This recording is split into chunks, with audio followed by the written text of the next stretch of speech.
Hello friends, welcome to my channel UP PCS with Chauhan. तो दोस्तों, मेरा नाम है कीरत चौहान और यहाँ हम कर रहे हैं घटना चक्र 2021 की सीरीज़।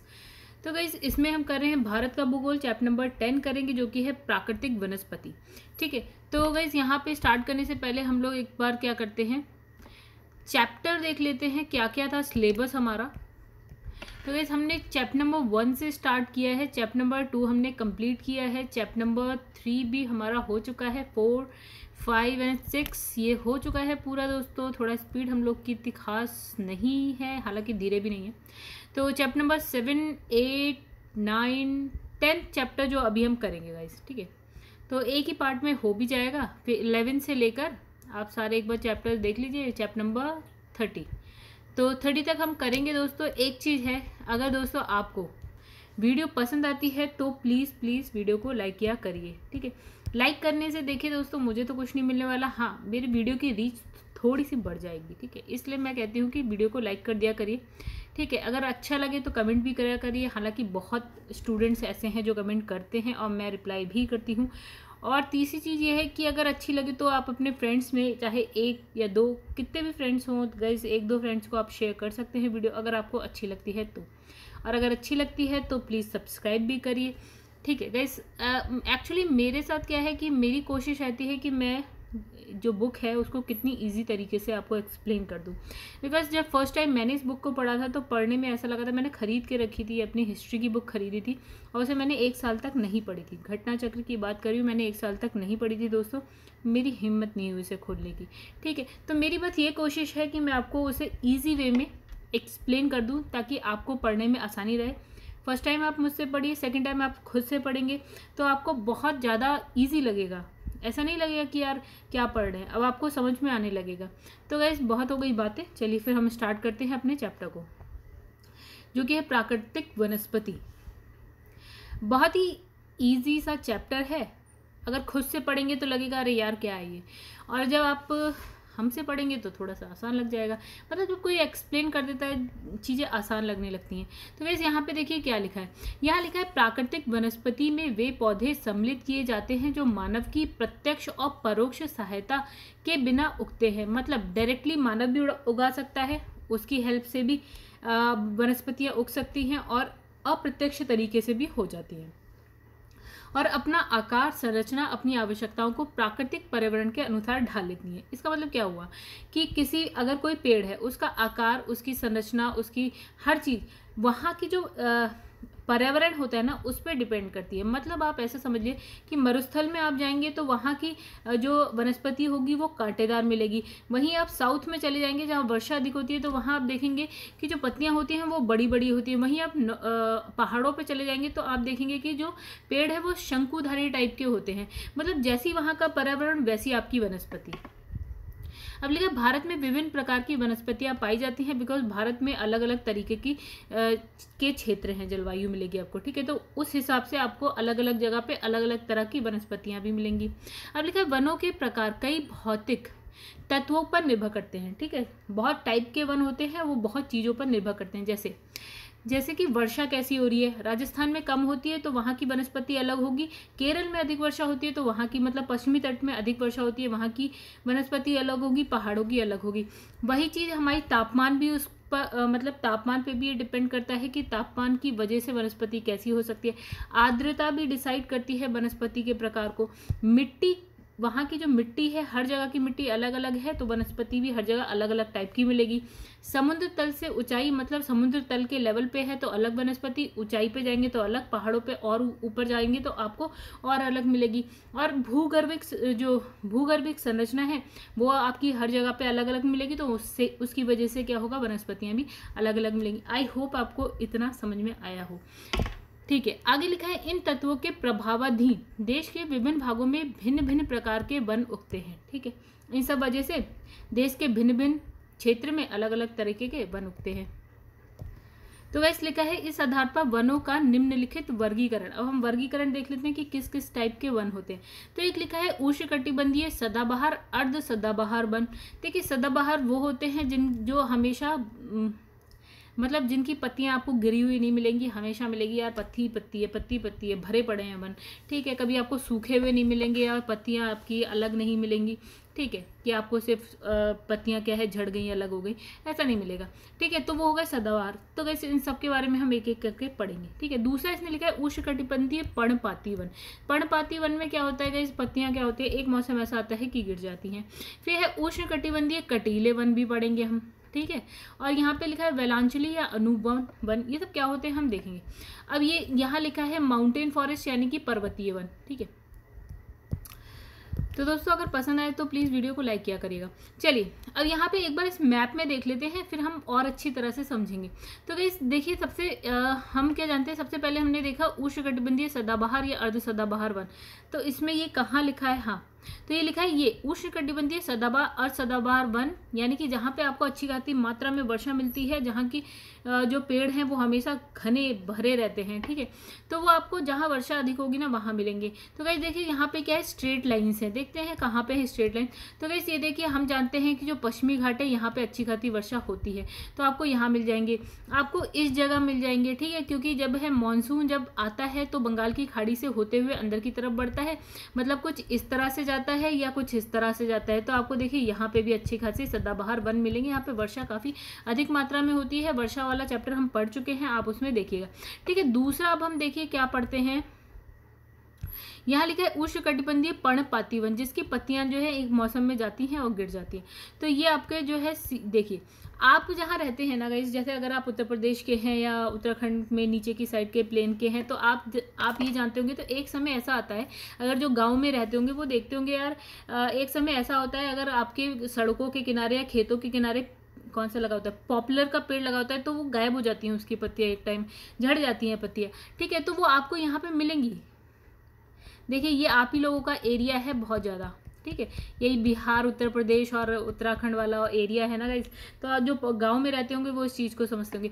तो ये वो वाला एरिया है जहाँ पे पर्णपाती वन आपको मिलेंगे,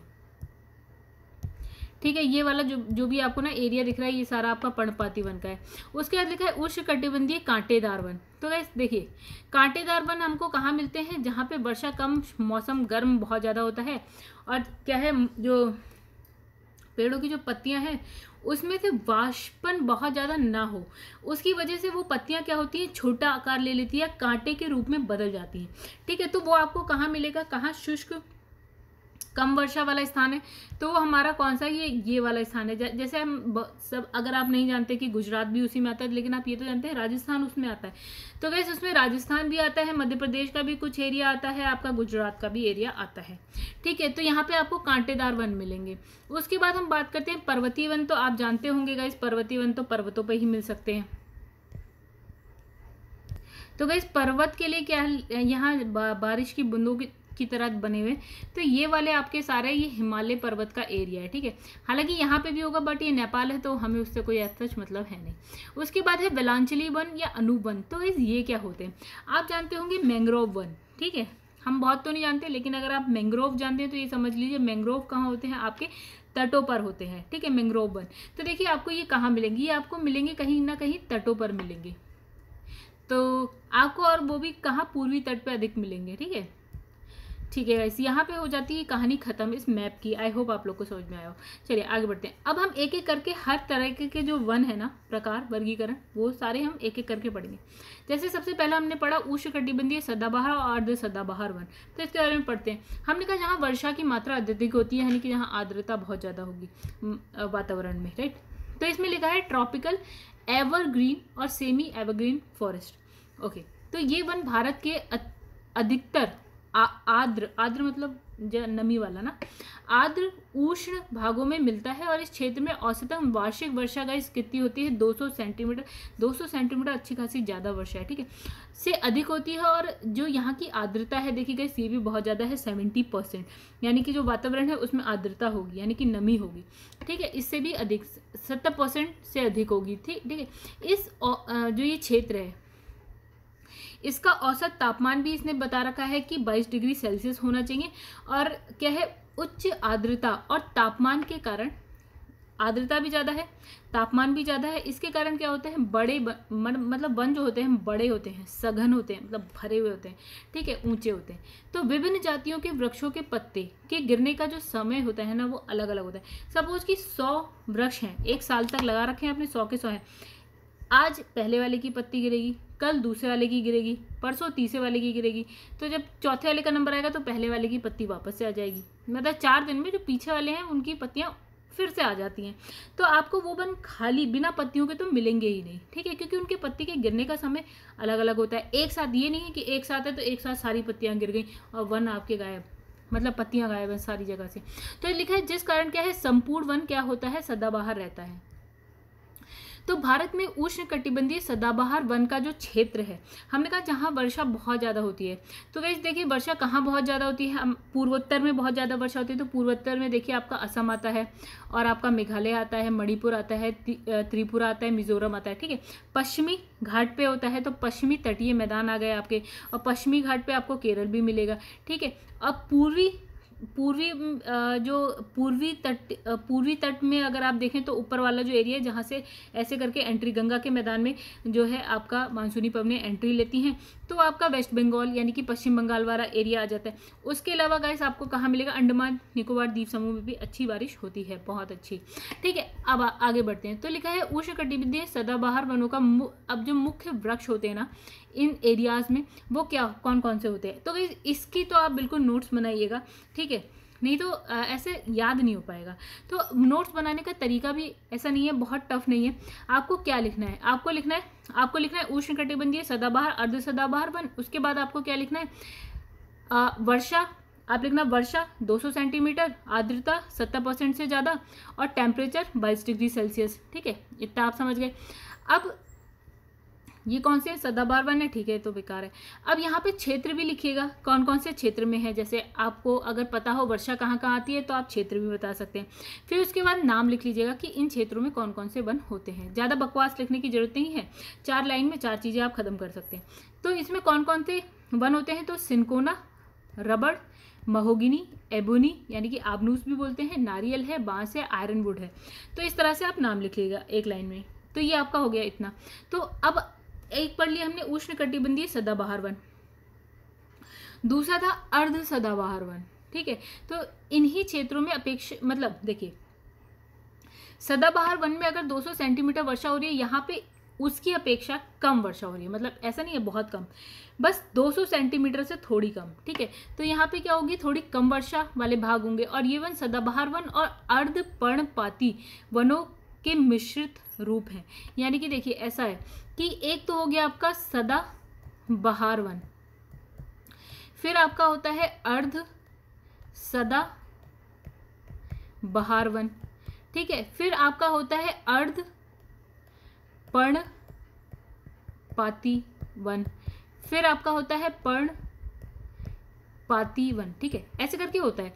तो गाइस हमने ये वाला तो देख लिया, जो ये वाला आएगा ना इसमें थोड़ी बहुत क्वालिटी सदाबहार वन की होगी और थोड़ी बहुत क्वालिटी अर्ध पर्णपाती वन की होगी। मतलब वन जो है सदाबहार भी रहेंगे, ठीक है, और पर्णपाती टाइप के भी रहेंगे, दोनों टाइप के मिलेंगे अर्ध सदाबहार वन में, ठीक है। इस तरह से आप ये याद रखिएगा, ठीक है। तो यहीं पे यही लिखा है कि जो ये वन जो होते हैं सदाबहार और अर्ध पर्णपाती वनों का मिश्रण होते हैं। मतलब इसकी भी क्वालिटी मिलेगी आपको, इसमें इसकी भी क्वालिटी मिलेगी। तो इसमें कौन कौन से वन होते हैं, ये देखिए लिखा है साइडर, तो आप लिखिएगा, देखिए इसमें लिखिएगा उष्णकटिबंधीय अर्ध सदाबहार वन लिखिएगा। फिर इसमें आपको ज़्यादा कुछ नहीं लिखा है, अपेक्षाकृत कम वर्षा, मतलब पहले वाले से थोड़ी कम वर्षा मिलेगी। और मिश्रण किस किस का मिलेगा, सदाबहार अर्ध पर्णपाती वन का। और इसमें कौन कौन से वन है, तो साइडर है, होलक है, आपका केल, इस प्रजाति के वृक्ष मिलेंगे आपको। आगे बढ़ते हैं। तो आपको आई होप समझ में आ गया। अब हम पर्णपाती या मानसूनी वन की बात करेंगे। अब इसको याद रखने का सबसे अच्छा तरीका है, आप ये सोचो यार जहाँ मैं रहते हूँ, ठीक है, जहाँ हम रहते हैं, उत्तर प्रदेश में रहते होंगे आप, या बिहार में रहते होंगे, थोड़ा बहुत झारखंड में रहते होंगे, या पूर्वी पश्चिमी उत्तर प्रदेश में आप आ गए होंगे, थोड़ा सा आप उत्तराखंड में आ गए होंगे, जो आपका तराई वाला एरिया है। आप समझिए हम अब आप अगर आप गांव के हैं, बहुत लोग तो गांव से जुड़े ही होते हैं, तो गाइस हम जानते हैं कि हमारे आसपास कौन से पेड़ हैं, क्या हमारी जलवायु है, क्या आपका टेम्परेचर है, क्या आपकी आर्द्रता सी लगती है आपको, कुछ खुद जो आप फील कर लेते हो। तो देखिए ये वन भारत में बहुतायत में पाए जाते हैं। एक चीज़, इन्हें मानसूनी वन भी कहते हैं। देखिए मानसून अच्छा खासा टाइम से आता है अपनी जगह, बारिश करता है, चला जाता है, फिक्स रहता है। लेट हो जाता है मानते हैं, कभी बारिश नहीं आती। आजकल तो ग्लोबल वार्मिंग की वजह से या क्लाइमेट चेंज की वजह से बारिश का आना जाना, सारी चीज़ें सब चेंज हो रही हैं, वो अलग बात है।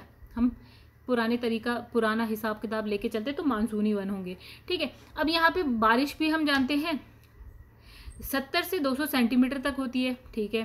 फिर ये क्या है, उष्ण। अब हम बात कर रहे हैं पर्णपाती वन। तो इस लिखा है कि जल की उपलब्धता के आधार पर, जल भी हम जानते हैं ठीक ठाक है क्योंकि हम तराई में रह रहे हैं, ठीक है। तो जल की उपलब्धता और नदियां भी बह रही हैं, गंगा नदी और उसका पूरा बेसिन ही है, तो हम जानते हैं कि उपलब्धता के आधार पर इन वनों को उष्णकटिबंधीय अर्धपर्णपाती और उष्णकटिबंधीय सॉरी गाइस, यहाँ पे थोड़ा सा ना ऊपर जो मैंने एक ड्रॉ किया था कि सदाबहार, अर्ध सदाबहार, उष्ण अर्ध पर्णपाती और उसके बाद सॉरी अर्ध नहीं आर्द्र पर्णपाती है और उसके बाद होता है शुष्क पर्णपाती। ऐसे करके मैंने बनाया था कि सबसे ज़्यादा वर्षा वाला है सदाबहार वन, ठीक है। फिर आपका है अर्ध, देखिएगा यहाँ पे कंफ्यूज मत होइएगा, अर्ध सदाबहार वन, ठीक है। फिर यहाँ पे है गाइस अर्ध आर्द्र, सॉरी यहाँ पे है अब आएगा आर्द्र। अर्ध और आर्द्र में समझिएगा, आर्द्र मतलब होता है नमी वाला, तो आर्द्र पर्णपाती। और फिर आता है शुष्क, जहाँ पे नमी कम होती है ना, तो शुष्क पर्णपाती, ओके। तो ऐसा कुछ। तो गाइस जो हमने ये वाला पढ़ा था अर्ध सदाबहार, इसमें किस किस की क्वालिटी थी, सदाबहार की और आर्द्र पर्णपाती की क्वालिटी थी, ठीक है। तो यह याद रखिएगा, सदाबहार वन, अर्ध सदाबहार वन, आर्द्र पर्णपाती, शुष्क पर्णपाती, ओके। तो गाइस इसको हमने डिवाइड कर दिया दो में। एक हो गया आपका उष्णकटिबंधीय आर्द्र यानी कि मॉइस्ट, जिसमें नमी हो, और दूसरा कौन सा है हमारा उष्णकटिबंधीय शुष्क यानी कि ड्राई, जिसमें नमी ना हो, पर्णपाती वन में विभाजित किया गया। उष्णकटिबंधीय आर्द्र पर्णपाती वन प्राय भारत के उत्तर पूर्वी राज्यों जहाँ पे नमी होगी, तो भारत के कौन से राज्य, उत्तर पूर्वी, हिमालय का गिरिपद जहाँ पे जो हम रहते हैं, जहाँ तराई आ जाता है, और पश्चिमी घाट के पूर्वी ढाल, यानी पश्चिमी घाट अगर ऐसा है तो यहाँ पे अधिक वर्षा होती है गाइस, यहाँ पे थोड़ी कम होती है, ठीक है। ये पूर्वी ढाल, पश्चिमी घाट का पूर्वी ढाल, ठीक है, उड़ीसा आदि में पाया जाता है। और यहाँ कौन कौन से वन होते हैं गाइस, बिना नोट्स के आप याद नहीं कर सकते। तो यहाँ आपको देखेंगे, अगर जो गांव के लोग होंगे वो जानते होंगे, वहाँ शाल भी मिल जाएगा, सागवान भी मिल जाएगा, शीशम मिल जाएगा, महुआ भी मिल जाएगा हम लोगों को, आंवला भी देखते हैं कि आपके आसपास मिल जाएगा, और ये कुसुम, चंदन, ठीक है, आदि प्रजातियों के वृक्ष आपको मिलेंगे। अब बात करते हैं उष्णकटिबंधीय शुष्क पर्णपाती वन। गाइस यहाँ की जो बारिश है वो है 70 से लेकर 100 सेंटीमीटर तक, और ये कौन सा है, ये है प्रायद्वीपीय पठार, यहाँ पे शुष्क होंगे, ठीक है। तो गाइस इसमें प्रायद्वीपीय पठार के अधिक वर्षा वाले क्षेत्र आ गए, आपका उत्तर प्रदेश और बिहार के मैदानी भागों में पाए जाते हैं ये, ठीक है, शुष्क पर्णपाती। कौन कौन सा, प्रायद्वीपीय पठार का जो अधिक वर्षा वाला क्षेत्र हो गया, उत्तर प्रदेश हो गया, बिहार हो गया। अब लिखा है कि शुष्क ऋतु प्रारंभ होते ही इन वनों के जो पेड़ों के जो पत्ते ना वो झड़ जाते हैं, हम जानते हैं, ठीक है। तो एक टाइम आता होगा कि आपके यहाँ जो पॉपुलर का पेड़ है आप देखते होंगे, बहुत ज़्यादा तो हम वही देखते हैं गाइस, तो उसके पत्ते आप देखते होंगे एक सीजन में आके गिर जाते हैं। तो इन वनों की मुख्यता क्या है, देखिए इसमें कौन कौन से हैं, अक्सलवुड है आपका, तेंदू, पलास, अमरतास, फिर आपका खैर, पीपल आपको मिल जाएगा, नीम भी मिल जाएगा, शाल भी मिल जाएगा। फिर इसमें लिखा आर्द्र क्षेत्रों की, और ये वन जो है आर्द्र पर्णपाती और शुष्क क्षेत्रों की, और ये कांटेदार वनों में मिलते हैं, ठीक है। अगर आर्द्र क्षेत्र है तो आर्द्र पर्णपाती मिल जाएंगे, शुष्क क्षेत्र है तो कांटेदार वन मिलेंगे। कांटेदार क्यों मिलते हैं कि जो वाष्पोत्सर्जन होता है वो कम हो जाता है। अगर पत्ती बड़ी होंगी तो उसमें छिद्र बहुत ज़्यादा होते हैं, जिसमें से जो जल है, जल वैसे ही नहीं है आपके पास, और वो भी जो है उसकी पत्तियों में वो भी उड़ जा रहा है, तो वो क्या करती है, पत्तियां अपने आप को कन्वर्ट कर लेती है कांटों में, कि ना रहेगा बांस, ना बजेगी बांसुरी, यानी कि ना रहेंगे छिद्र, ना जाएगा पानी। चलिए अब तीसरा हम जानते हैं कौन सा, आपका उष्ण कटिबंधीय कटीले वन, यानी कि ट्रॉपिकल टॉन फॉरेस्ट, ठीक है। ये वन अब यहाँ पे तो ये कहाँ पाया जाता है, जहाँ पे 70 सेंटीमीटर से कम वर्षा होती है, ठीक है। और ये क्या होते हैं, मोस्टली ये वन क्या होते हैं, कटीले वन होते हैं, झाड़ियाँ होती हैं और घासें होती हैं। आगे बढ़ते हैं। ये वन मुख्यतः भारत कहाँ मिलेंगे, उत्तर पश्चिमी भागों में मिलते हैं, जहाँ पे आपका राजस्थान मिलेगा, आपका पंजाब आता है, जहाँ पे आपका वही वाला एरिया जो यहाँ पे आता है गाइस आपका, ठीक है। तो देखिए इसमें पंजाब है, हरियाणा है, राजस्थान है, गुजरात, छत्तीसगढ़, मध्य प्रदेश, उत्तर प्रदेश के अर्ध शुष्क क्षेत्रों में मिलते हैं। फिर अब इसमें कौन कौन से वन होते हैं, देखिए अकासिया होता है, खजूर यानी कि पाम होता है, और उसके बाद है यूफोर्बिया है, आपका बबूल है, बेर है, नागफनी है। आई होप आप लोग इतने जानते हैं, बबूल आप जानते होंगे राजस्थान में या शुष्क एरिया में मिलता है, बेर मिलता है, आपका नागफनी है, ठीक है, ये आप याद करिएगा। उसके बाद आते हैं हम नेक्स्ट वेलांचली अनूप वन, ठीक है। अब ये कहाँ पे मिलेंगे गाइस, दलदलीय क्षेत्रों पे मिलते हैं, ठीक है। तो देखिए भारत में वेलांचली अनूप वनों का विकास मुख्यतः क्या है, आर्द्र भूमि क्षेत्र। आर्द्र भूमि कौन सी होती है, जहाँ दलदली भूमि आर्द्र भूमि है, ठीक है।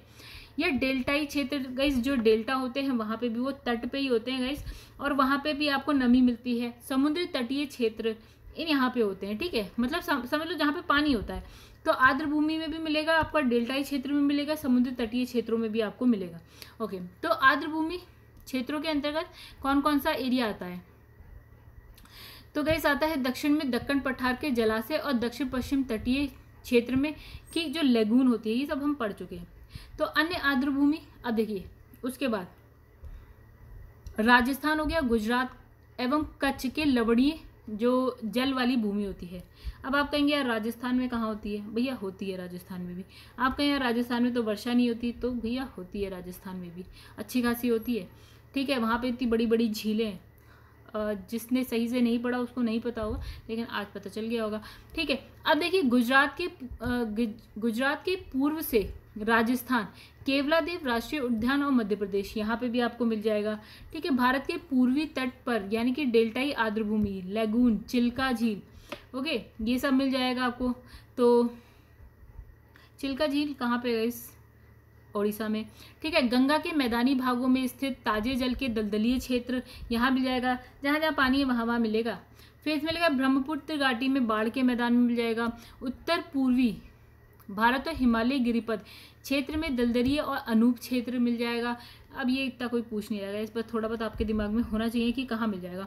जम्मू कश्मीर लद्दाख के जो पर्वतीय झीलें हैं वहाँ मिल जाएगा। अंडमान निकोबार द्वीप समूह में जो मैंग्रोव वन है या जो अन्य आर्द्र भूमियाँ हैं वहाँ मिल जाएगा। ओके, आगे बढ़ते हैं। मैंग्रोव वनस्पति लवड़ीय, अब हम बात करें यहाँ पे मैंग्रोव वनस्पति, तो इसने कहा लवड़ीय दलदली, ज्वारीय क्रीक और पंक मैदानों, ज्वार नदमुख के तटीय क्षेत्रों में पाई जाती हैं। बिल्कुल कोने कोने पे मिल रही है, देखिए दलदलीय भाग में मिल रही है, ज्वारीय क्रीक आपका समुद्री तट पे मिलेगा, पंख मैदान भी वहीं पे, ज्वार नदमुख समुद्री तट पे मिलेगा। तो इनकी जड़ें पानी में क्या होती हैं, डूबी रहती हैं, किसकी, मैंग्रोव वनस्पति की। अब आम के पेड़ की जड़ गाइस पानी में नहीं होती है, मिट्टी के अंदर होती है, ठीक है। लेकिन मैंग्रोव के लिए थोड़ा दलदलीय भूमि चाहिए जहाँ पे थोड़ा सा पानी हो। भारत में मैंग्रोव वनस्पतियों का अत्यधिक विकास कहाँ पर हुआ है, तो ये इंपॉर्टेंट है। वेस्ट बंगाल में सुंदरवन डेल्टा क्षेत्र में है। अंडमान निकोबार द्वीप समूह में भारत में सबसे ज़्यादा आपको मिलेंगे मैंग्रोव वन। उसके बाद लिखा है ये वनस्पति महानदी, गोदावरी, कृष्णा, कावेरी नदियों के डेल्टाई भागों में भी मिलती है मैंग्रोव वन, ठीक है। ये सब जो है मुहाना बनाती है समुद्री तट पे, और वहाँ पे आपको अच्छी खासी आर्द्रता भी मिल जाती, मतलब दलदलीय क्षेत्र भी मिल जाता है, तो वहाँ पे डेल्टा ही बनाती हैं। डेल्टा क्या होता है गाइस, अपने साथ जो अवसाद बहाकर नदियाँ ले जाती हैं वो समुद्र के किनारे जाके छोड़ देती है, तो वहाँ पे डेल्टा का आकार बन जाता है और उसको हम डेल्टाई क्षेत्र बोलने लगते हैं, ठीक है। वहाँ पर भी आपको अच्छे खासे मैंग्रोव वन मिल जाएंगे। फिर लिखा है सुंदरवन में सुंदरी वृक्ष की बहुलता है। सुंदरवन कहाँ है गाइस, आपका जो गंगा नदी इधर से ब्रह्मपुत्र नदी जाती है, फिर बंगाल की खाड़ी में जाते हैं, उसके बाद वही काम करती हैं कि नदियाँ अपने साथ अवसाद बहा कर ले जाती हैं, समुद्र तट पे छोड़ देती हैं। और जैसे सपोज़ कि ये आपका बंगाल की खाड़ी बांग्लादेश है, यहाँ पे आपका बे ऑफ बंगाल है, यानी कि बंगाल की खाड़ी, यहाँ से गंगा नदी, यहाँ से ब्रह्मपुत्र नदी, यहाँ दोनों आ रही हैं, और उसके बाद क्या है अपने साथ अवसाद बहा के लाती हैं, इस तरह से क्या होती हैं, छोड़ देती हैं, राइट। तो ये क्या है, एक डेल्टा का निर्माण, ये वाला सिंबल है ना गाइस, ये डेल्टा होता है, ठीक है। मतलब ये आप ऐसे देखते होंगे मैथ्स में ऐसे डेल्टा लिखा होता है, तो वैसा ही कुछ आकार बनाती है, इसलिए इसको डेल्टा बोल देते हैं। तो इसने कहा कि जो सुंदरवन में सुंदरी वृक्ष बहुत ज़्यादा होता है, जिसके नाम से जो है इसका नाम सुंदरवन रख दिया गया। और ये कहाँ मिलेगा आपको? बंगाल की खाड़ी के इधर, बंगाल की खाड़ी में मिलेगा, बांग्लादेश के साइड में मिलेगा। ठीक है, ओके गाइस, आगे बढ़ते हैं। ठीक है, पर्वतीय वन, आई होप अब आप लोग समझ गए होंगे कि ये किस तरह से पढ़ना है। ठीक है, अब देखिए पर्वतीय क्षेत्रों में ऊंचाई में वृद्धि के साथ साथ तापमान में क्या होता है? कमी आती है। जैसे आप ऊपर जाते हैं टेम्परेचर आपका कम होने लगता है, आपको ठंड लगने लगती है। सबको पता होगा, अगर आप नीचे हैं तो आपको गर्मी लगेगी, पहाड़ों पर आप चले जाइए हिमालय में, आपको ठंड लगना स्टार्ट हो जाएगी। तो उसके साथ साथ जो प्राकृतिक वनस्पतियों के वितरण में भी परिवर्तन आता है। नीचे जो है वनस्पतियां अलग टाइप की होंगी, थोड़ी ऊपर जाएंगे तो अलग मिलेगी, थोड़ी और ऊपर जाएंगे तो अलग मिलेगी, और ऊपर जाएंगे तो बहुत ही अलग मिलेगी। ठीक है, पर्वतीय वन को क्या बोलते हैं? पर्वतीय उपोष्ण कटिबंधीय वन बोलते हैं, पर्वतीय समशीतोष्ण वन बोलते हैं, उप अल्पाइन वन, और क्या है? Alpine one. इसमें विभाजित किया गया है। तो गाइस इन सब चारों के बारे में हम पढ़ेंगे। मतलब इसने कहा कि पर्वतीय वन 4 प्रकार के हो गए। कौन कौन सा? एक पर्वतीय उपोष्ण कटिबंधीय, पर्वतीय समशीतोष्ण वन, उप अल्पाइन वन और अल्पाइन वन। ठीक है, तो ये 4 टाइप के हो गए। चलिए अब एक एक करके एक एक से स्टार्ट करते हैं। सबसे पहला इसमें लिखा है पर्वतीय उपोष्ण कटिबंध। ओके, पर्वतीय उपोष्ण कटिबंधीय वन, पर्वतीय उपोष्ण कटिबंधीय वन। तो यहाँ पे लिखा है कि इसमें क्या है? चौड़ी पत्ती वाले वन। ठीक है, पाइन और शुष्क सदाबहार वन आते हैं। कौन से? चौड़ी पत्ती वाले पाइन और शुष्क सदाबहार वन आते हैं। चौड़ी पत्ती वाले वन जो है पूर्वी हिमालय और पश्चिमी घाट के साथ जो है शांत घाटी में पाए जाते हैं। ओके, शांत घाटी में जहाँ इस प्रकार के वनों में कौन कौन से वन होते हैं? देखिए ये कहाँ मिलेंगे आपको? 2 जगह इसने नाम बताई है। जैसे कि आपका जम्मू कश्मीर हो गया, यहाँ से ऐसे करके जाते हैं और यहाँ से नेपाल। ओ ये तो अजीब हो गया। तो चलिए दोबारा से बनाते हैं। यहाँ से ये हो गया आपका, ये हो गया आपका, ये हो गया आपका, मेघालय बन गया, त्रिपुरा बन गया, मिजोरम बन गया, ऐसे करके बन गया, और फिर ऐसे करके आपका यहाँ से ये बन गया। तो गाइस इसने क्या कहा? देखिए बारिश बहुत ज़्यादा यहाँ हो रही है एक, और बहुत ज़्यादा यहाँ हो रही है ऐसे। तो इसने कहा एक तो आपको यहाँ का ही मिलेंगे, जो आपका ये हिमालय, पूर्वी हिमालय पे मिलेगा। ठीक है, और एक आपको यहाँ पे कहीं मिलेगा। कौन सा वाला? पर्वतीय, जो हमने पहला वाला पढ़ा। तो इसमें क्या लिखा है? इसने लिखा है कि चौड़ी पत्ती वाले वन जो है पूर्वी हिमालय, पूर्वी हिमालय कहाँ पे है? जो अरुणाचल प्रदेश वाली साइड होती है वो पूर्वी हिमालय हुई। और पश्चिमी घाट के साथ शांत घाटी कहाँ मिलेगी आपको? केरल में मिलती है, तो यहाँ पाए जाएंगे। तो शांत घाटी में कौन कौन से वन पाए जाते हैं गाइस? देखिए लिख लीजिएगा, या मैप बनाइएगा। सबसे अच्छा तरीका होता है मैप बनाओ, एक छोटी सी लाइन खींचो, वहाँ पे लिख दो ये वन। ऊपर एक जो पूर्वी हिमालय पे एक लाइन खींचो, वहाँ पे लिख दो ये वन। अलग से लिखने से अच्छा मैप पे लिखो, सबसे ज़्यादा मज़ा आता है तब, क्योंकि इससे हमें बहुत सारी चीज़ें याद नहीं करनी पड़ती है, हमें दिमाग में बना रहता है। तो गाइस कौन कौन से है शांत घाटी में? कौन कौन से है? एक लिखा है पूंजपार, लिखा है दाल चीनी, तो हम मसाले जानते हैं वहाँ पे होते हैं। ठीक है, रेडोडेंड्रॉन, ये याद रखिएगा, ये बहुत जगह नाम आएगा। सुगंधित घासें पाई जाती हैं। वहीं पूर्वी हिमालय की अगर बात करें तो गाइस कौन कौन से मिलते हैं पूर्वी हिमालय में? ओक मिलता है, एल्डर मिलता है, चेस्टनट है, बर्च है, चेरी, तो ये मिलते हैं। अब लिखा है पाइन वन जो है शिवालिक पर्वत के शुष्क ढालों में। ठीक है, तो शिवालिक हम जानते हैं अलग अलग रेंज है, सबसे नीचे वाली जो रेंज होती है उसको हम बोलते हैं शिवालिक। तो वहाँ पे जो शुष्क ढाल हैं वहाँ मिलेंगे। पश्चिमी और मध्य हिमालय, पश्चिमी हिमालय और मध्य हिमालय खासी, नागा, मणिपुर पहाड़ियों पर पाए जाते हैं।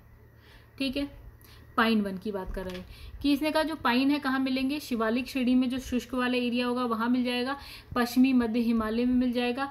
खासी आपको कहाँ मिलेगी? मेघालय में मिलेगी। नागा नागालैंड में मिलेगा। मणिपुर पहाड़ियाँ मणिपुर में मिल जाएंगी। यहाँ पे आपको हर जगह क्या मिलेगा? पाइन मिलेगा।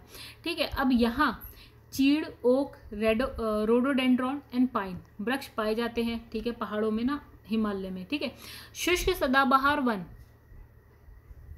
शिवालिक पर्वत और हिमालय की तल हड्डियों में कितना? 1000 मीटर की ऊंचाई तक पाए जाते हैं। इसने कहा जो शुष्क सदाबहार वन है ना, आपको 1000 मीटर तक यानी कि 1 किलोमीटर तक की ऊंचाई में मिल जाएंगी। ठीक है, अब गाइस यहाँ पे दूसरा लिखा है पर्वतीय शीतोष्ण वन। ठीक है, चलिए एक बार ऊपर पहुंचते हैं। पर्वतीय वन के 4 प्रकार। तो पहला हम पढ़ चुके हैं पर्वतीय उपोष्ण कटिबंध, फिर हम देखें पर्वतीय समशीतोष्ण, शीतोष्ण मान लेते हैं, तो पर्वतीय शीतोष्ण वन की बात करेंगे यहाँ पे हम। सेकंड चला गया ऊपर। तो गाइस यहाँ पे कौन कौन से वन आते हैं? आर्द्र, मतलब यहाँ पे कौन कौन सी कैटेगरी आती है इसकी, जैसे पर्वतीय आर्द्र शीतोष्ण वन आएंगे, पर्वतीय नम शीतोष्ण वन, पर्वतीय शुष्क शीतोष्ण वन। तो पर्वतीय आर्द्र शीतोष्ण वन ये पहला हो जाएगा, पर्वतीय नम शीतोष्ण वन दूसरा है, और शुष्क तीसरा हो जाएगा। गाइस ये हौच पौच थोड़ी सी हो जाएगी, बिना नोट्स के आप नहीं कर सकते। अब जो इसमें पर्वतीय शीतोष्ण वन में है पर्वतीय आर्द्र शीतोष्ण वन पहला, ठीक है। तो इसमें लिखा है कि उत्तर भारत में नेपाल के पूर्व और उत्तरांचल क्या लिखा है, अरुणाचल प्रदेश में 1800 से 3000 मीटर की ऊंचाई पर 200 सेंटीमीटर की वर्षा वाले क्षेत्र में ये पाए जाते हैं। कहाँ पे मिलेगा गाइस? जैसे हम नेपाल बनाते हैं, फिर यहाँ सिक्किम बनाते हैं और अरुणाचल प्रदेश ऐसे करके बनाते हैं, राइट। तो ये वाला एरिया पूर्वोत्तर वाला, तो इसने कहा यहाँ से लेकर आपको यहाँ तक मिलेगा। और यहाँ कितनी ऊंचाई पे मिलेगा? 1800 से 3000 मीटर की ऊंचाई पे मिलेगा, जहाँ जो वर्षा है वो 200 सेंटीमीटर से अधिक होगी या 200 सेंटीमीटर होगी। तो दक्षिण भारत में ये जो कहाँ मिलेगा गाइस? दक्षिण भारत में अगर हम ऐसे पहुँच जाते हैं तो यहाँ पे आपको मिलेगी नीलगिरी पहाड़ियाँ। तो नीलगिरी पहाड़ियाँ यहाँ मिलेगा केरल। तो नीलगिरी पहाड़ी केरल के जो ऊंचाई वाले क्षेत्र है वहाँ पे मिल जाएगा। कौन से वाले? ये पर्वतीय, देखिए पर्वतीय तो हम पढ़ रहे हैं, तो पर्वत जो है आपका नीचे भी मिलेगा, साउथ में मिलेगा, और हिमालय तो है ही पर्वत, ठीक है।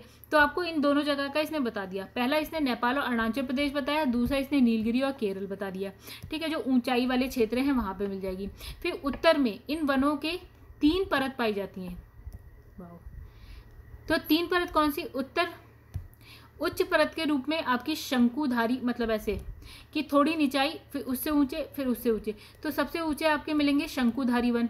अब मध्य परत में आपको मिलेंगे पर्णपाती वृक्ष, यहाँ पे मिलेंगे पर्णपाती। और सबसे नीचे वाले में कौन से मिलेंगे आपको? रेडोडेंड्रॉन या चाप वृक्ष मिलेंगे। 3 परत, 3 अलग अलग टाइप के वन। सबसे ऊपर शंकुधारी, उससे नीचे थोड़ी सी आएंगे तो पर्णपाती वृक्ष मिल जाएंगे, उससे और नीचे आएंगे तो रेडोडेंड्रॉन या चंपा वृक्ष मिलेंगे, ठीक है। तो एक हो गया आपका पर्वतीय समशीतोष्ण वन या पर्वतीय शीतोष्ण वन, ठीक है। तो ये जो दूसरा पार्ट हम पढ़ रहे थे पर्वतीय शीतोष्ण वन का आर्द्र वाला हो गया। कहाँ का मिलते हैं? नेपाल, अरुणाचल प्रदेश, नीलगिरी, केरल। और 3 परत में मिलेंगे। सबसे ऊपर शंकुधारी मिलेगा, फिर पर्णपाती मिलेगा, उसके बाद रेडोडेंड्रॉन मिलेगा तीसरी में, ठीक है। उसके बाद हम पढ़ेंगे नम की बात करेंगे। तो यहाँ लिखा है देखिए पर्वतीय नम शीतोष्ण वन, ठीक है। तो ये आपको मिलेगा पश्चिमी हिमालय से पूर्वी हिमालय में, पूरा जम्मू कश्मीर से अरुणाचल प्रदेश तक आप पहुंच जाइए तो पूरा मिलेगा। और इस जो पश्चिमी भाग में चौड़ी पत्ती वाले मिलेंगे। जो हिमालय का जो पश्चिमी वाला एरिया होता है वो जो आपका जम्मू कश्मीर वाली साइड पश्चिम होगी, अरुणाचल प्रदेश आपकी पूर्वी साइड होगी। तो पश्चिमी साइड में क्या मिलेंगे? चौड़ी पत्ती वाले ओक, भूरे ओक, अखरोट मिल जाएगा। देखिए अखरोट आपको कैसे याद रहेगा गाइस? जम्मू कश्मीर जब आप जाते होंगे ना वैष्णो देवी, तो आप अखरोट जरूर लाते होंगे वहाँ से। तो और रेडोडेंड्रन, मैंने कहा ये वाला तो बिल्कुल याद रखिएगा, ये हर जगह दिखेगा नाम आपको, रेडोडेंड्रॉन, ठीक है। और ओक भी इनफैक्ट आपको हिमालय में तो जरूर दिखेगा हर जगह, ठीक है। ये तो हो गया पश्चिमी भाग में। अब पहुँचते हैं पूर्वी भाग में। तो पूर्वी भाग में अत्यधिक वर्षण के कारण, देखिए अगर हम बात करें ना, हिमालय जो होता है, हिमालय के पूर्व वाली साइड पे ज़्यादा बारिश होती है एज कम्पेयर टू पश्चिम वाले भाग पे। क्यों? देखिए पूर्वी वाले भाग में बंगाल की खाड़ी से सीधे जो है मानसून अंदर की तरफ चलता है। आप जानते हैं मेघालय में सबसे ज़्यादा वर्षा होती है, आपकी मौसिनराम में होती है, तो समझ लीजिए वहाँ पर बारिश भी अच्छी खासी होती है। वो पूर्वी भाग ही तो हुआ हिमालय का। तो देखिए हिमालय के पूर्वी भाग में अत्यधिक वर्षण के कारण क्या होते हैं? सघन वनस्पतियाँ पाई जाती हैं, यानी कि भरी पड़ी होती हैं, ठीक है। तो यहाँ पे क्या है? चौड़ी पत्ती वाले वृक्ष मिलते हैं, ठीक है। फर्न, बांस और शंकुधारी वृक्ष भी पाए जाते हैं, ठीक है। तो दूसरा भी आई होप आपको समझ में आ गया होगा। दूसरे में आपने बस क्या बताया है कि एक हिमालय के पश्चिमी में कौन कौन से मिलते हैं, हिमालय के पूर्वी में कौन कौन से मिलते हैं, ठीक है। तो हमने ये कौन सा पढ़ा था पार्ट आपका जो है ये पर्वतीय नम शीतोष्ण वन, ठीक है। पहला वाला हमने क्या पढ़ा था? पर्वतीय आर्द्र शीतोष्ण वन। अब हम पढ़ेंगे गाइस पर्वतीय शुष्क शीतोष्ण वन, राइट, तीसरा पार्ट। तो तीसरा पार्ट आ गया ये रहा, पर्वतीय शुष्क शीतोष्ण वन। कहाँ मिल रहे हैं ये?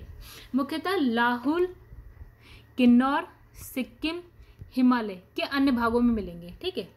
हिमालय का जितना भाग पढ़ लिया उसके अलावा का भाग ये आ गया आपका। तो इन वनों में छोटे शंकुधारी वृक्ष होते हैं, ओक हमने का बार बार आएगा, मैपल होता है, ऐश होता है, ये सब मिल जाते हैं। वहीं अधिक ऊंचाई पर क्या होता है? फर, जूनिपर, देवदार और चिलगोजा। तो गाइस जब आप ना हिमाचल प्रदेश जाते होंगे, आप उत्तराखंड में ऊपर जाते होंगे, तो एक तो आपको ये मिलेगा फर मिलेगा, आपको देवदार तो दिख जाएगा, ठीक है। बाकी का नाम आप नहीं जानते होंगे, वो अलग बात है।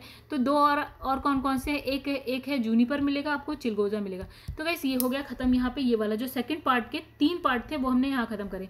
अब देखिए, अब फिर ऊपर पहुँचते हैं पर्वतीय वनों में। तो गाइस इसमें हमने देख लिया पर्वतीय उपोष्ण कटिबंध देख लिया, पर्वतीय समशीतोष्ण में हमने 3 देख लिया, आर्द्र नम शुष्क तीनों देख लिया हमने, नोट्स बनाइएगा।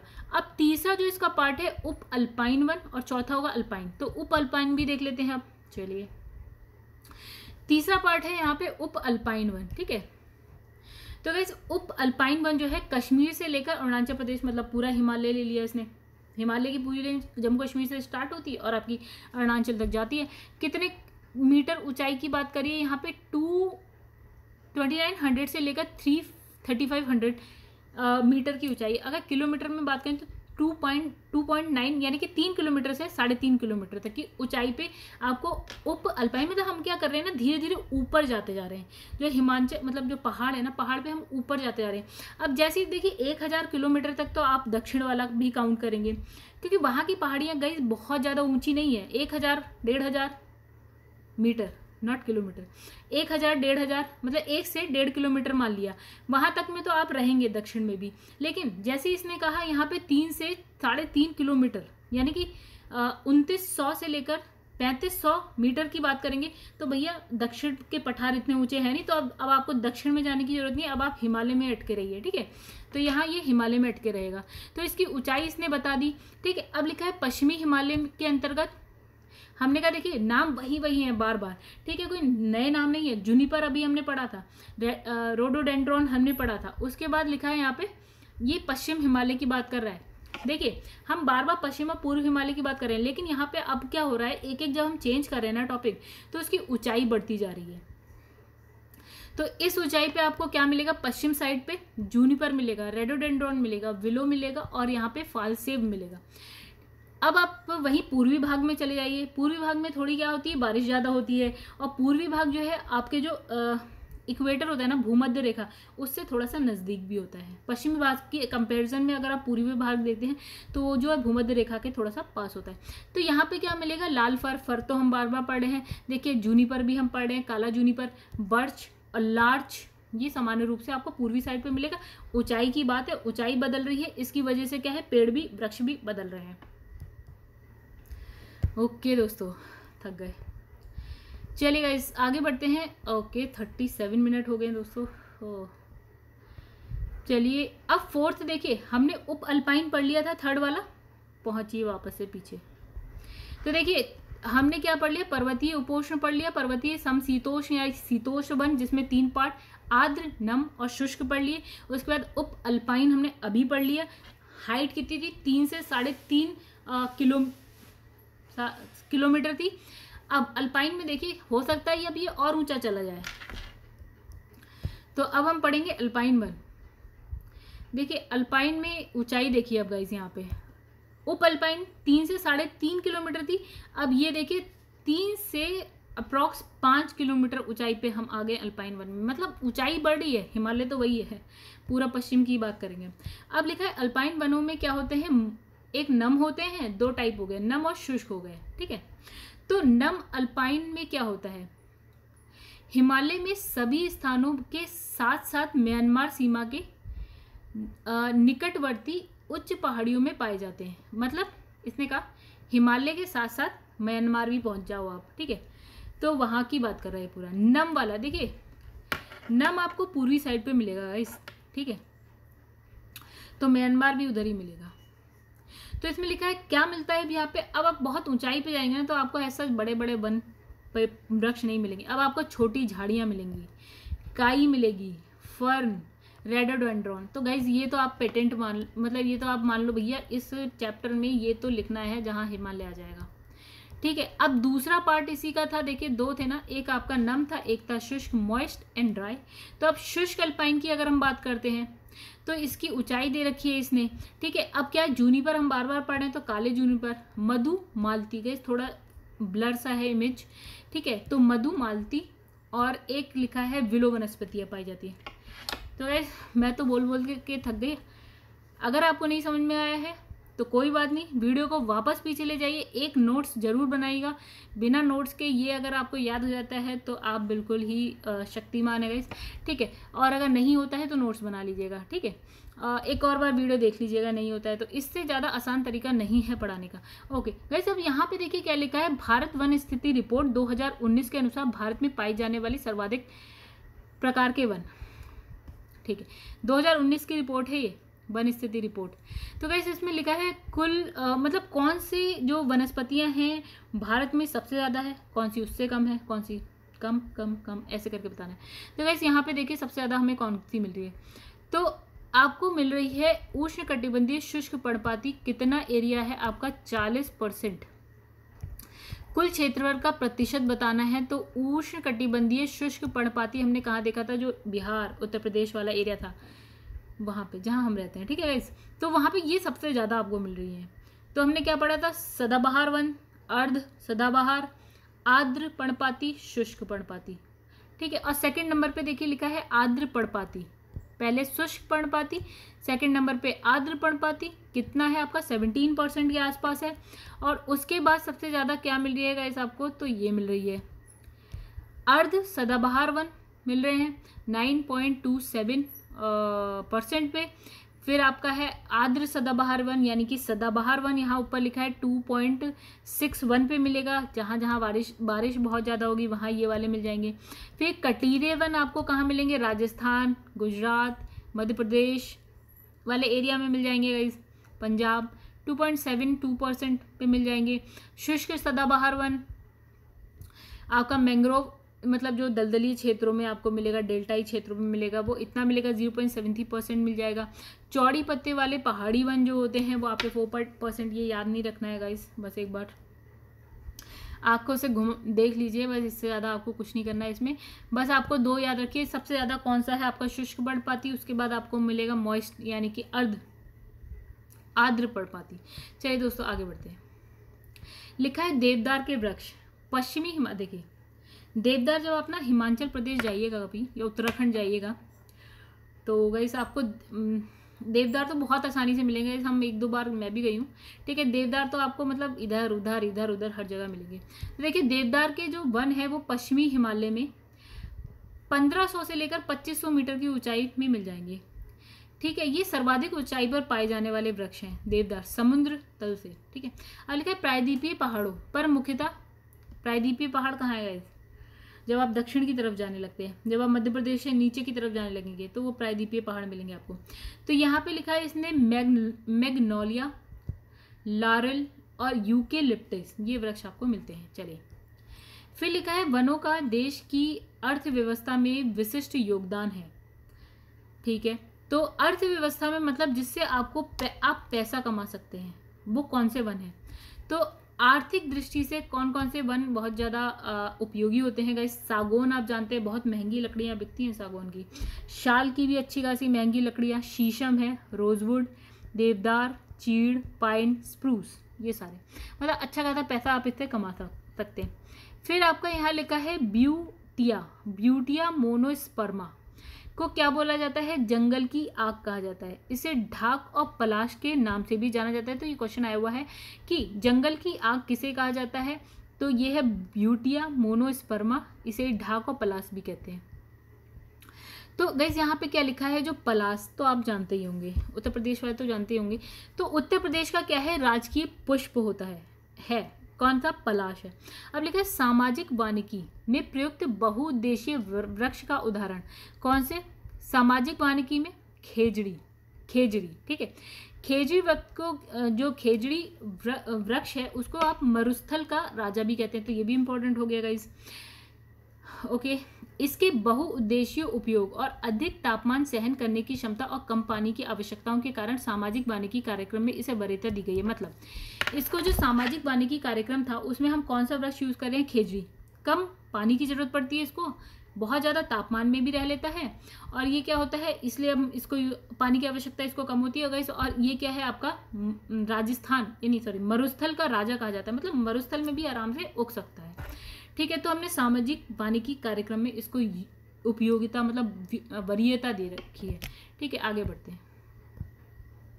लिखा है उत्तराखंड के चीड़ वनों से प्राप्त होने वाली जो लीसा है ना, चीड़ से पदार्थ एक प्राप्त होता है जिसको कहते हैं लीसा। ये क्या है कि महत्वपूर्ण गैर प्रकोष्ठ वन उपज है। लीसा से विरोजा टारपीन का तेल बनता है। तो किससे बनता है? जो आपकी चीड़ के वृक्ष है उससे लीसा निकलती है, उससे विरोजा या टारपीन का तेल बनता है। ठीक है, इसका उपयोग कहाँ करते हैं हम? कागज उद्योग में करते हैं, साबुन, पेंट इत्यादि बनाने में होता है। फिर उत्तराखंड में लीसा स्वरोजगार और ग्रामीण अर्थव्यवस्था का प्रमुख साधन है। और लिखा है महोगनी मुख्यतः उत्तरी और दक्षिणी अमेरिका के उष्णकटिबंधीय क्षेत्र का वृक्ष है। ठीक है, महोगनी। तो दोस्तों अब देखिए यहाँ पे स्टार्ट हो गए क्वेश्चन, कुछ 22 के आसपास क्वेश्चंस हैं। तो हम देख लेते हैं। वीडियो हमारी हो गई गाइस 45 मिनट की, तो चलिए फिर हम लोग इसे कर ही देते हैं। 22 क्वेश्चन कोई बहुत ज़्यादा नहीं होते।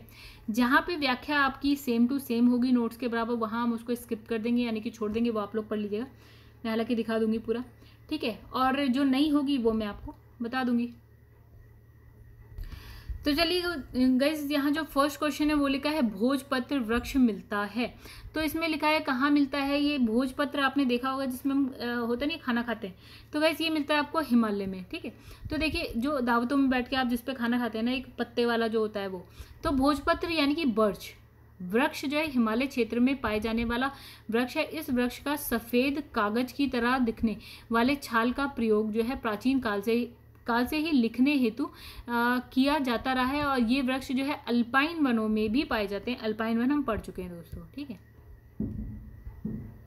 चलिए लिखा है कत्था बनाने हेतु किस पेड़ की लकड़ी का प्रयोग किया जाता है? तो गाइस किसका? खैर की लकड़ी का यूज किया जाता है। तो ये कहाँ पे मिलते हैं? ये अधिकतर आपको मिलेंगे सूखा क्षेत्रों में। अब लिखा है भारत में निम्नलिखित में से किस प्रकार का वन सर्वाधिक वृहद क्षेत्र में पाया जाता है? तो अभी हमने देखा था गाइस कौन सा पर्णपाती और कौन सा पर्णपाती, आपका आर्द्र पर्णपाती वन सबसे ज्यादा पाया जाता है, 40% एरिया में पाया जाता है। तो यहाँ लिखा है उष्णकटिबंधीय शुष्क पर्णपाती वन भारत में यहाँ लिखा है गाइस आर्द्र और यहाँ लिखा है शुष्क। ठीक है, लिखा है यहाँ पे, चलिए पढ़ते हैं क्या लिखा है। उष्णकटिबंधीय शुष्क पर्णपाती यानी कि पतझड़ी वन जो है आपका भारत में ओके गाइस, ये देखिए यहाँ पे। तो गाइस यहाँ पे जो लिखा है उष्णकटिबंधीय शुष्क पर्णपाती वन 40% एरिया में पाए जाते हैं। तो गाइस इसका आंसर जो है ना आर्द्र ना होके आपका शुष्क पर्णपाती होना चाहिए। ठीक है, अच्छा शुष्क पर्णपाती जो है ना ऑप्शन में नहीं है, तो उसके बाद सेकंड नंबर पे कौन सा आता है? उष्णकटिबंधीय आर्द्र पर्णपाती, इसलिए इसने सी दे रखा है। ठीक है, तो सबसे ज्यादा गाइस कौन से पाए जाते हैं? उष्णकटिबंधीय शुष्क पर्णपाती वन भारत में सर्वाधिक मतलब क्षेत्र में पाए जाते हैं। उष्णकटिबंधीय आर्द्र पर्णपाती वन जो है सेकंड नंबर पे पाए जाते हैं। तो ऑप्शन में तो आपके पास यही लिखा है, पहला वाला नहीं लिखा है। अब लिखा है सागौन और जो शाल है वो क्या है? उष्णकटिबंधीय पर्णपाती या पतझड़ी यानी कि शुष्क आर्द्र दोनों वन के महत्वपूर्ण उत्पाद हैं। भारत वन स्थिति रिपोर्ट 2019 के अनुसार जो आपका पर्वतीय आर्द्र शीतोष्ण वन है वो आपका 2.66% क्षेत्र में पाया जाता है। उपोष्ण शुष्क जो आपका अभी हमने एक पूरा का पूरा टेबल देखा था ना गाइस, ये कहानी वही लिखी हुई है, तो उसको आप लोग देख लीजिएगा वापस से। आगे बढ़ते हैं। तो यहाँ पे क्या लिखा है? यहाँ लिखा है सागौन तथा शाल किसके उत्पाद है, मतलब ये आपको कहाँ मिलेंगे, कौन से वन में मिलेंगे? तो गाइस ये आपको मिलेंगे आपको सागौन और शाल ना, देखिए जो मेरा घर है या फार्म हाउस है गाइस, वहाँ पे सागौन भी है और शाल भी है, दोनों ही है। और जो मेरा घर है वो है आपका उत्तराखंड में। ठीक है, तो उत्तराखंड में आपका इधर आ जाते हैं, उधम सिंह नगर जिला है जो कि आपका उत्तर प्रदेश से टच में ही पड़ता है। तो देखिए वहाँ पे ये कौन सा है गाइस? वहाँ पे पतझड़ी वन पाए जाते हैं। ठीक है, और शुष्क पतझड़ी वन पाए जाते हैं, उत्तर प्रदेश से टच में आता है। ठीक है, अब लिखा है पश्चिमी हिमालय की शीतोष्ण पेटी में निम्नलिखित में से किस एक वृक्ष का बाहुल्य है? तो गाइस शीतोष्ण पेटी में किसका है? देवदार का है। तो लिखा है पश्चिमी हिमालय की शीतोष्ण कटिबंधीय वन पेटी में देवदार वृक्षों का बाहुल्य है। और इस पेटी में शीतोष्ण कटिबंधीय वनों का विस्तार मिलता है। और जिसमें प्रमुख कौन कौन से वृक्ष आते हैं गाइस? ओक, फर, देवदार, स्प्रूस, चेस्टनट आता है, सिडार आता है, चीड़। ये देवदार के वृक्ष अन्य की अपेक्षा अधिक मात्रा में है। ठीक है, और लिखा है निम्नलिखित राज्यों में से किस राज्य में सिनकोना वृक्ष नहीं उगता है? ओहो, ये इतना आसान तो नहीं है। देखिए सिनकोना कहाँ नहीं उगता, तो इसमें लिखा है सी यानी कि छत्तीसगढ़। अब देखिए आप वो वाली जगह पे जाइए ना जहाँ पे देखिए वेस्ट बंगाल, केरल और असम। देखिए अब इसमें क्या लिखा है? जहाँ वर्षा अधिक होती है ना वहाँ की बात करिए, और जहाँ कम वर्षा होती है यानी कि इन सब में अगर आप देखें तो छत्तीसगढ़ में कम होती है। इसमें लिखा है सिंकोना उष्णकटिबंधीय सदाबहार पौधा है, और सदाबहार पौधा कहाँ होता है? जहाँ वर्षा अधिक मात्रा में होती है, नमी आर्द्रता अधिक होती है। तो भारत में उष्णकटिबंधीय सदाबहार वन का क्षेत्र कौन सा है? आपका पूर्वोत्तर भारत है, उसके बाद वेस्ट बंगाल है, उसके बाद आपका पश्चिमी घाट वाला जो है ना वहाँ पे मिलेगा। देखिए पूर्वोत्तर भारत में आपका कौन कौन सा? मेघालय है, मणिपुर, त्रिपुरा, मिजोरम है, ये सब आता है। उसके बाद असम भी आता है। अब पश्चिमी घाट पे आपका केरल भी आ गया, और पूरा अंडमान निकोबार में भी अच्छी वर्षा होती है, और पश्चिमी तटीय मैदान भी इसने लिख दिया है, और वेस्ट बंगाल लिख दिया है। अब लिखा है जबकि छत्तीसगढ़ राज्य जो है उष्णकटिबंधीय शुष्क और, तो ये कहाँ मिलेगा? उष्णकटिबंधीय शुष्क और मानसूनी वनों के लिए उपयुक्त है, और छत्तीसगढ़ में सिंकोना वृक्ष नहीं उगता है। असम, केरल, वेस्ट बंगाल में उगता है। ठीक है, 7वां क्वेश्चन है आपका गाइस, निम्न में से कौन जंगल की आग कहा जाता है? अभी हमने पढ़ा था क्या ब्यूटिया मोनोस्पर्मा को जंगल की आग क्या कहते हैं, और इसी का 2 नाम और है, ढाक पलास है, उत्तर प्रदेश का राजकीय पुष्प है पलास। फिर लिखा है भारत में निम्न राज्यों में से किसमें सागौन का वन पाया जाता है? तो सागौन आपको मिलेगा भैया, जहाँ मैं रहती हूँ वहाँ तो है फिलहाल। ठीक है, तो मैं तो उत्तराखंड तराई में, तो कैसे उत्तराखंड तो नहीं है, लेकिन उत्तर प्रदेश इसका आंसर हो सकता है, क्योंकि उत्तराखंड की जिस तराई में मैं रहती हूँ वहाँ वो उत्तर प्रदेश से ही टच करता है, 50 किलोमीटर के आसपास का एरिया। तो इसमें लिखा है 2019, ये जो है वन स्थिति रिपोर्ट 2019 के अनुसार जो है झारखंड को छोड़कर मध्य प्रदेश, कर्नाटका, उत्तर प्रदेश तीनों राज्यों में सागौन पाया जाता है। तो मध्य प्रदेश सर्वाधिक सागौन वृक्ष मध्य प्रदेश में मिलते हैं। लिखा है निम्न में से किस पौधे में फूल नहीं होता है? इसमें लिखा है कटहल, ऑर्किड, गूलर और फर्न। तो कैसे यहाँ पे लिखा है फर्न, तो फर्न एक क्या है? संवहनीय पौधा है, और ये पौधे जो है बीज रहित होते हैं, और इन पौधों में क्या होता है? फूल नहीं पाए जाते। अब लिखा है पश्चिमी हिमालय में उच्च पर्वतीय वनस्पति 3000 मीटर की ऊंचाई तक ही उपलब्ध होती है, जबकि पूर्वी हिमालय में जो है 4000 मीटर की ऊंचाई पर भी उपलब्ध होती है। ठीक है, तो एक ही पर्वत श्रृंखला में ये विविधता क्यों है? इसने कहा भैया इस तरह से हिमालय है, तो इसने कहा एक वनस्पति 3000 किलोमीटर पे पाई जाती है। ठीक है, 3 यहाँ पे मिलेगी, और वही वनस्पति आपको 4000 किलोमीटर पे पूर्वी साइड पे मिल जाती है। ऐसा क्यों है कि 3000 पश्चिमी साइड में 3000 से ऊपर नहीं मिलेगी, लेकिन पूर्वी साइड में 4000 पे भी मिल जाएगी? तो गाइस इसमें देखिए क्या लिखा है, इसका आंसर है बी। आइए पढ़ते हैं। लिखा है कि पूर्वी हिमालय, अभी हमने देखा था दो ऑप्शन, एक हमने कहा था पूर्वी हिमालय जो है आपका, एक चीज देखिए ये भूमध्य रेखा होती है ना, तो भूमध्य रेखा के ही पास होता है पूर्वी में। तो पूर्वी हिमालय का भूमध्य रेखा और समुद्र तट से क्या होता है? पश्चिमी हिमालय की अपेक्षा अधिक निकट है, यानी कि समुद्र तट भी आपको पूर्वी हिमालय के पास मिलेगा, भूमध्य रेखा भी आपको पूर्वी हिमालय के ही पास मिलेगी। इस वजह से हो सकता है कि चीज़ें अलग अलग हैं, ऊंचाई अलग है, वन वही है, लेकिन पूर्वी हिमालय में आपको 4000 मीटर यानी कि 4 किलोमीटर पर भी मिल जाएगा, लेकिन पश्चिमी में आपको 3 किलोमीटर से ऊपर नहीं मिलेगा। तो गाइज यहाँ पे लिखा है पूर्वी हिमालय में वनस्पति की ऊंचाई भी पश्चिमी हिमालय की अपेक्षा क्या होती है? अधिक होती है। भूमध्य रेखा पास है, समुद्र तल भी पास है, मतलब समुद्र तल नहीं, समुद्र भी पास है। फिर यहाँ लिखा है एंटीलोपो, ऑरिक्स और चीरू के बीच क्या अंतर है? ओके, तो गाइज ये जो है ना इसकी व्याख्या ही देख लेते हैं डायरेक्ट। तो इसमें लिखा है ऑरिक्स गर्म और शुष्क क्षेत्र, ये आया कहाँ है? IAS 2012 में आया, तो गाइस इसीलिए कुछ नया है। तो इसमें लिखा है ऑरिक्स गर्म और शुष्क क्षेत्रों जैसे कि अरब आदि क्षेत्रों में रहने के लिए अनुकूलित है, जबकि जो चीरू है ठंडे उच्च पर्वतीय घास के मैदान और अर्ध मरुस्थलीय क्षेत्रों में रहने के लिए अनुकूलित है। बस गाइस ये है इसमें डिफरेंस। चलिए आगे बढ़ते हैं। इसमें लिखा है सुमेल कीजिए सागौन, देवदार, सुंदरी और सिंकोना। तो हिमालय की तराई, मध्य भारत, सुंदरबन, हिमालय के उच्च क्षेत्र। चलिए इसका आंसर है ए। तो ए मतलब हो गया 2 4 3 1। चलिए तो 2 4 3 1 देखिए क्या लिखा है। सागौन आपको मिलेगा मध्य भारत में, ठीक है। देवदार गाइस आपको कहाँ मिलेगा? हिमालय पे मिलता है। सुंदरी आपको मिलेगी जहाँ पे आर्द्र भूमि हो या डेल्टा हो, और सिंकोना आपको कहाँ मिलेगा? हिमालय की तराई में, ठीक है। तो यहाँ पे देखिए क्या लिखा है, जो सागौन है, सागौन के वृक्षों का अधिकांश विस्तार कहाँ, मध्य प्रदेश, छत्तीसगढ़, उड़ीसा, अर्थात मध्य भारत में मिलता है। और भारत में सागौन के वन जो है मध्य प्रदेश में सर्वाधिक मिलेंगे आपको। देवदार की बात करेंगे तो देवदार आपको मिलेगा पश्चिमी हिमालय में, जहाँ पे आपका हिमाचल प्रदेश उत्तराखंड वाला साइड है ना, वहाँ पे मिलेगा। और ये 1500 से 2500 मीटर की ऊंचाई पे मिलेगा। सुंदरी आपको कहाँ मिलेगा, सुंदरबन डेल्टा में मिलेगा। और सिनकोना आपको हिमालय के तराई क्षेत्रों में मिलेगा। अब आते हैं क्वेश्चन नंबर 13 पे। लिखा है निम्नलिखित युग्मों में से कौन सा सही सुलेमित है, यानी कि कौन सा सही है। टीक, देवदार, देवदार आपका मध्य प्रदेश में नहीं मिलेगा गाइस। चंदन आपका देखिए केरल में नहीं मिलता है। सुंदरी आपका वेस्ट बंगाल में जरूर मिलता है, सुंदरबन डेल्टा में मिलता है, तो ये आपका सही है। ठीक है, बाकी आप जानते हैं कहानी। ठीक है, यहाँ लिखा है उष्णकटिबंधीय आर्द्र पर्णपाती, उष्णकटिबंधीय शुष्क पर्णपाती, कहाँ कहाँ क्या क्या कौन कौन से वर्ग मिलते हैं। ओके, और कौन सा है, अल्पाइन कहाँ मिलते हैं, सदाबहार कहाँ मिलते हैं। चलिए डायरेक्ट देखते हैं। लिखा है उष्णकटिबंधीय आर्द्र पर्णपाती होता है, एक होता है उष्णकटिबंधीय शुष्क पर्णपाती। हालांकि हम पूरा पढ़ चुके हैं, इस फिर से एक बार देख लीजिए मन करे तो। अच्छा, इसको एक काम करिएगा, आप इसे पढ़ लीजिए, क्योंकि नोट्स में हम यही पढ़ के आए हैं। खाली इसमें इतना टाइम वेस्ट करने से अच्छा हम आगे बढ़ जाते हैं, बिकॉज वीडियो हो रही है बहुत बड़ी और हम पढ़ चुके हैं। ठीक है, अब देखिए यहाँ पे लिखा है उष्णकटिबंधीय वन, शंकु वन, कच्छ वनस्पति, पतझड़ वन, सुंदरवन, हिमाचल प्रदेश, राजस्थान और साइलेंट वैली कहाँ पे कौन से मिलते हैं ये बोला है। देखिए गाइस, शंकु वन कहाँ मिलेंगे आपको, तो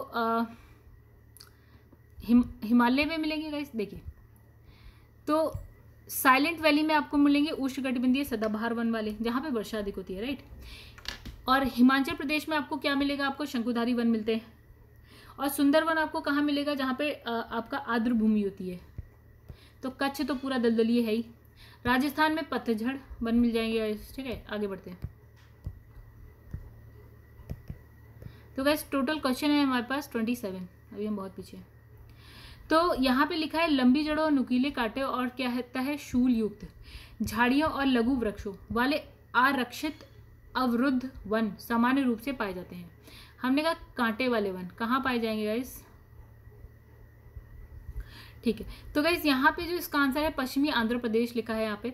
तो इसमें लिखा है कि जो है उपरोक्त प्रश्न में दी गई विशेषताएं उष्णकटिबंधीय कांटेदार वनों से संबंधित है। और ये वन उन क्षेत्रों में पाए जाते हैं जहाँ वर्षा 70 सेंटीमीटर से कम होती है। और पश्चिमी आंध्र प्रदेश ऐसा ही क्षेत्र है, मतलब यहाँ पे जो वर्षा होती है ना वो 70 सेंटीमीटर से कम होती है।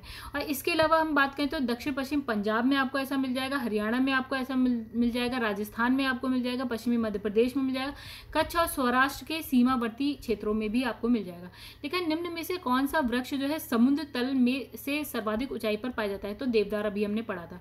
ठीक है, 1500 से 2500 मीटर की ऊंचाई पे पाया जाता है। और उसके बाद चीड़, साल और सागौन की बात लिखिए, तो चीड़ की ऊंचाई है आपकी 900 से 1000 मीटर तक है।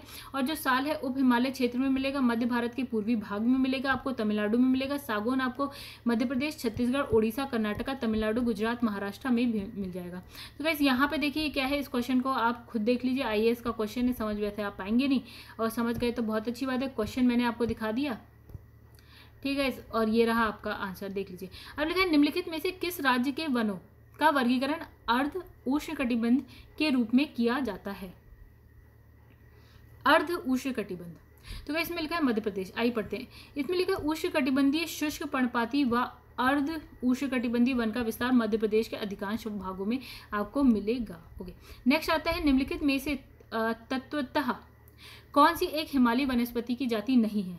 जूनिपर, फर, महोगनी और स्प्रूस। तो गाइस इसका आंसर है महोगनी। महोगनी आपको सदाबहार वन में मिलता है, ना कि हिमालयी वनस्पति है ये हम पढ़ चुके हैं। तो महोगनी क्या है, मूलतः उत्तर और दक्षिण अमेरिका के क्या है उष्णकटिबंधीय क्षेत्र के। ओके, ये तो अमेरिका पहुंच गया। तो ये वृक्ष मुख्य रूप से वेस्ट इंडीज, मध्य अमेरिका और आपका लिखिए दक्षिण अमेरिका में पाया जाता है, और शेष हिमालयी क्षेत्र में पाया जाता है।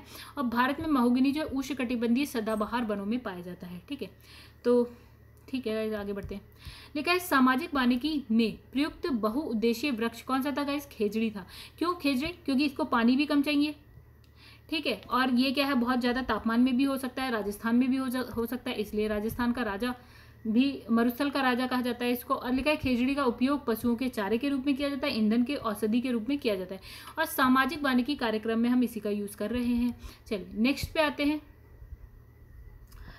ओके दोस्तों, लिखा है लीसा प्राप्त होता है, कहाँ से होता है, चीड़ के वृक्ष से प्राप्त होता है। इससे हम क्या करते हैं देखिएगा, इसका ये क्या होता है, महत्वपूर्ण गैर प्रकाष्ठ वन उपज है। और यहाँ इससे हम क्या करते हैं, विरोजा और तारपीन का तेल बनाते हैं और इसे कागज उद्योग, साबुन और पेंट में जो है पेंट बनाने के लिए यूज होता है। उत्तराखंड में लीजा जो है स्वरोजगार ग्रामीण अर्थव्यवस्था का प्रमुख साधन है। ये सब गाइस हम नोट्स में पढ़ चुके हैं, इसलिए मेरी जो स्पीड है ना वो बढ़ गई है।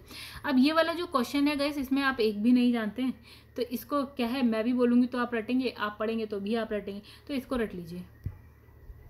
गाइस ये आया कहाँ पे, पहले हम देख लेते हैं। देखिए ऐसे जो खतरनाक क्वेश्चन होते हैं ना, जो हमने नहीं पढ़े थे, ठीक है। चलिए जो हमने नहीं, देखिए इसमें क्या लिखा है, अच्रा, रत्नागिरी, कुडापुर, पिच्चवरम और बेम्बनाड कौन से राज्य में है। तो गाइस कहाँ पे है आपका, एक दो तो आप बता सकते हैं, जैसे बेम्बनाड आपको पता होगा कहाँ है, केरल में है आपका, और रत्नागिरी आप बता सकते हैं महाराष्ट्र में, कुंडापुर कर्नाटका में है, और पिच्चवरम आप बता सकते हैं गाइस तमिलनाडु में। चलिए ये तो ऐसे ही था। तो ये जो थी ना गाइस, ये आपकी क्या लिखी है इसके ऊपर, कच्छ वनस्पतियाँ जो आर्द्र क्षेत्रों में मिलेंगी आपको, ठीक है। लिखा है निम्नलिखित में से किसका सुमेल नहीं है, यानी कि कौन सा गलत है। लिखा है वेम्बनाड कर्नाटक में, अभी हम ऊपर पढ़ के आए हैं, वेम्बनाड केरल में है, ठीक है। और पिच्चवरम तमिलनाडु से, ये भीतरकनिका ओडिशा, ये आप लोग जानते होंगे, सुंदरबन वेस्ट बंगाल, ये तो आप सब जानते होंगे। चलिए आगे बढ़ते हैं दोस्तों। भारत में उष्णकटिबंधीय वर्षा वन की उपस्थिति है कहाँ पे, तो गाइस जहाँ पे वर्षा अधिक होगी, तो देखिए असम में तो होती है वर्षा अधिक, ठीक है, मतलब असम है इसका आंसर, नहीं असम तो है, नागालैंड नहीं है, यहाँ पे आपका छत्तीसगढ़ नहीं है, यहाँ पे आपका दोनों ही नहीं है, उत्तर प्रदेश में नहीं है और महाराष्ट्र में नहीं है, तो इसका आंसर असम और केरल।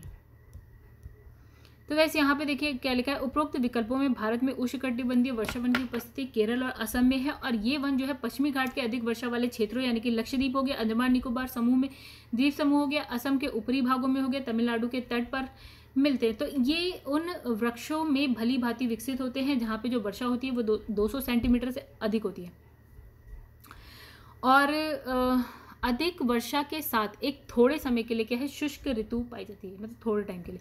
अब लिखा भारत में किस राज्य का सर्वाधिक क्षेत्र घने पतझड़ वाले जंगल से घिरा है, पतझड़। तो गाइस उड़ीसा, मध्य प्रदेश, महाराष्ट्र और छत्तीसगढ़, तो सबसे ज़्यादा मध्य प्रदेश में है गाइस, हम पढ़ के आ चुके हैं अभी। लिखा है दिए गए विकल्पों में मध्य प्रदेश और उसके बाद छत्तीसगढ़ राज्य आता है। तो भारत वन स्थिति रिपोर्ट जो 2019 है, तो मध्य प्रदेश में कुल जो है आपका 41,017 वर्ग किलोमीटर और छत्तीसगढ़ में 39,266 किलोमीटर। ये याद रखने की जरूरत नहीं है, बस मध्य प्रदेश याद रखिए, सेकंड नंबर पे छत्तीसगढ़ याद रखिए। तो छत्तीसगढ़ तो मध्य प्रदेश का ही बेटा है। तो वैसे यहाँ पे लिखा है निम्नलिखित में से कौन सा जिला सबसे अधिक घने पतझड़ वाले वन क्षेत्र से घिरा है। ओके, इसमें लिखा है पश्चिमी चंपारण है, गया है, कैमूर है, नवादा है, बिहार का क्वेश्चन है ये। तो गाइस बिहार वालों को ज़्यादा ध्यान देना है। तो इसमें आंसर है आपका चंपारण, ठीक है। तो ये हो गई कहानी ख़त्म। तो दोस्तों ये चैप्टर भी हो गया ख़त्म। खतरनाक चैप्टर था गाइस, बहुत थकान वाला, थका दिया। तो गाइस अगर आपको वीडियो अच्छी लगी हो तो वीडियो को लाइक करिएगा, अच्छी लगी हो तो कमेंट करके भी बताइएगा अच्छी लगी मैम, हाँ बहुत अच्छी लगी, नहीं अच्छी लगी तो बताइएगा नहीं अच्छी लगी, ठीक है। अच्छी लगी हो तो अपने एक दो फ्रेंड्स के संग शेयर कर दीजिएगा, उन्हें भी अच्छी लग जाएगी गाइस। तो उससे एक फ़ायदा ही हो जाएगा कि जिन्होंने भी अभी तक सब्सक्राइब चैनल को नहीं किया है और उन्हें वीडियो पसंद आई हो तो वो सब्सक्राइब भी कर देंगे। तो गाइस ये रहा मेरे चैनल का नाम #UPPCS विद चौहान। तो गाइस ये खाली UPPCS के लिए नहीं होगा, इसमें और भी ऐसे बुक्स आ सकती हैं जो अदर, और हालांकि जो ये घटना चक्र भी है ये आपके बहुत सारे एग्जाम के लिए है, UPPCS के लिए भी है, बिहार PCS के लिए भी है, झारखंड के लिए भी है, उत्तराखंड के लिए भी, IAS के लिए भी, क्योंकि इसमें हर एक के क्वेश्चन आपको मिलेंगे, ठीक है। तो इसीलिए क्या है, फॉर ऑल गवर्नमेंट एग्जाम्स यानी कि जॉब्स, ठीक है गाइस। तो यहाँ पे हम क्या करते हैं, अब इस वीडियो को करते हैं स्टॉप, मिलेंगे आपसे नेक्स्ट वीडियो में नेक्स्ट चैप्टर के संग। तो जाने से पहले हम देख लेते हैं जो हमारा नेक्स्ट चैप्टर होने वाला है वो कौन सा होने वाला है। तो गाइज वो है सिंचाई एवं नहरें। इंपॉर्टेंट है, पूरी की पूरी ज्योग्राफी इनफैक्ट बहुत इंपॉर्टेंट है। तो चैप्टर नंबर 11 सिंचाई एवं नहरें हम पढ़ेंगे अपने नेक्स्ट वीडियो में। तब तक के लिए धन्यवाद गाइज।